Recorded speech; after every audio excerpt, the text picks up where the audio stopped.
ambitions had nothing like Merson's problems, but at Oxford last Tuesday, Jemson took the latest step on the road to rebuilding his promising career, scoring the Coca-Cola Cup goal that knocked out Sheffield Wednesday, the club that once signed him for £1 million.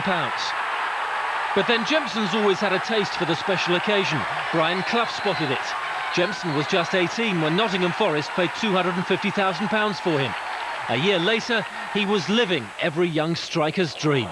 Well, suddenly Clough's way up forward now, and Jemson with a chance for Forest. He's done it! Forest have snatched the lead.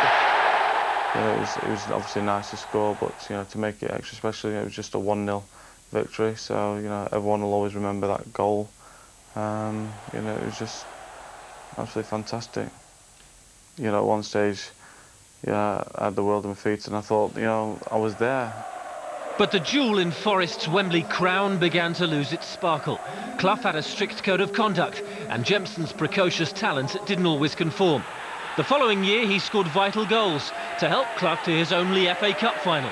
But on the big day, Jemson wasn't even a substitute. I think the bitter disappointment of being left out of the FA Cup final against Tottenham was the turning point, I think. I never really wanted to leave Forest, but I think to further my career, I thought going to Sheffield and playing under Trevor would have been the best thing for me. Must be a chance here. Jemson! 2-2! There were goals at Sheffield Wednesday, but there was also greater pressure. And then came an incident Jemson was just lucky to survive. His car came off worse in a collision with a lorry, whose driver was later convicted. I was totally, drained from it all. Getting back from the injuries was tough. But the mental thing as well, just going out there and, knowing that he's more or less got to start again, playing the reserves, in front of a handful of people and, train hard and just regaining your fitness again. After Wednesday, Jemson lived the nomadic life on loan and enhanced his reputation as a striker with a bad attitude. But in April, there was a glimpse of the good side again, when he returned to Wembley to score the goals that won Rotherham the Auto Windscreen Shield. Dennis Smith was watching, and as a manager who knows how to polish up rough diamonds, he was prepared to spend £60,000 and give Jemson a last chance. I think Brian Clough once called him Big Ed, which is quite something coming from Brian Clough. Yeah, I think he's got a lot of belief in his own ability, and I like that in a footballer. I think that you need that, especially as a striker. You've got to believe that you're a good player. Now, it's a matter of growing up and keeping that under control, and I think he's possibly coming to that age now in his life where he realises that, being arrogant, you need to control it and use it at the right times. That regulated arrogance served Oxford well again on Saturday.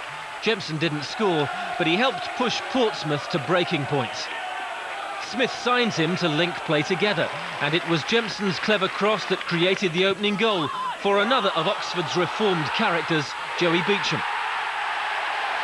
Terry Venables, Portsmouth's director of football, wasn't at the Manor Ground, but manager Terry Fenwick had the first team in for extra training on Sunday, so dreadful was their performance. Mike Ford tapped in Oxford's second.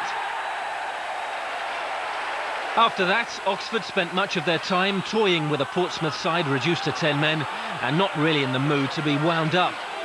Nigel Jemson would never claim to be Mr. Popular with the opposition, but handled with care, he's turning into one of the bargain signings of the season.